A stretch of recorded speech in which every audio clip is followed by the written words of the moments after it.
Well, telcos over the last few years have invested a lot in CapEx.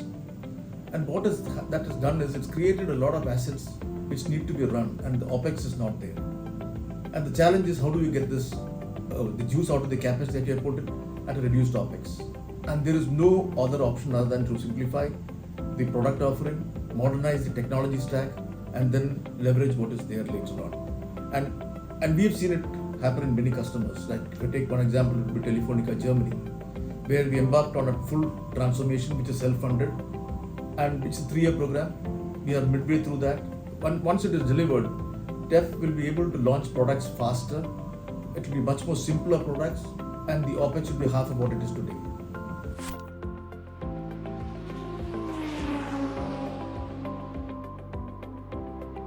As I mentioned, right, it's all about the first mover advantage. Whoever is able to get the stack up and running first will have a substantial advantage. And right now I can see operators getting up to 2 to 3 years of advantage in this marketplace if they are able to come first.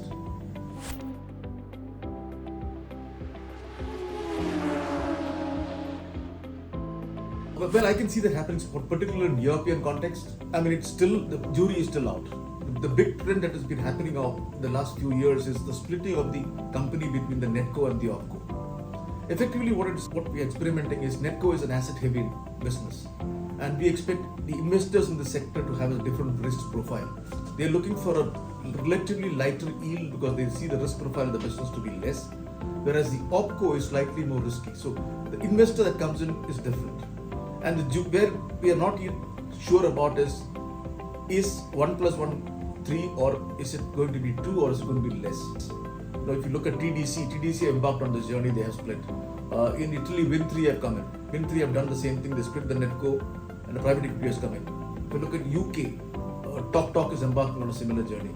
So this is a trend that is, at least I know for sure it's Europe, and it's an interesting dynamic that's playing out. And that will also influence what kind of tech stack the OpCo will have and the NetCo will have.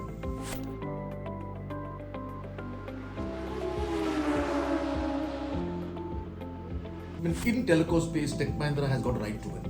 And the work that we are doing, whether it is Telefonica Germany or British Telecom or KPN or Vodafone, it is all helping them transform and achieve this objective of reducing OpEx and delivering products faster and simplifying the product portfolio. So we definitely do have a role to play, and will be a critical element in a lot of transformation journeys of telcos across Europe.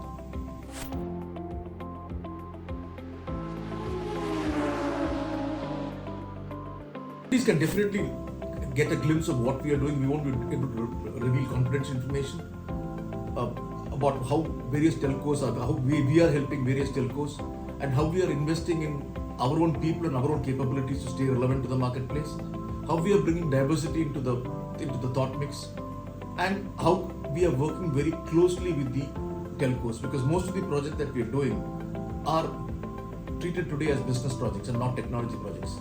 And that brings in a different mindset of interacting with and working with the customer. So hopefully attendees should get a glimpse of how that is being played out.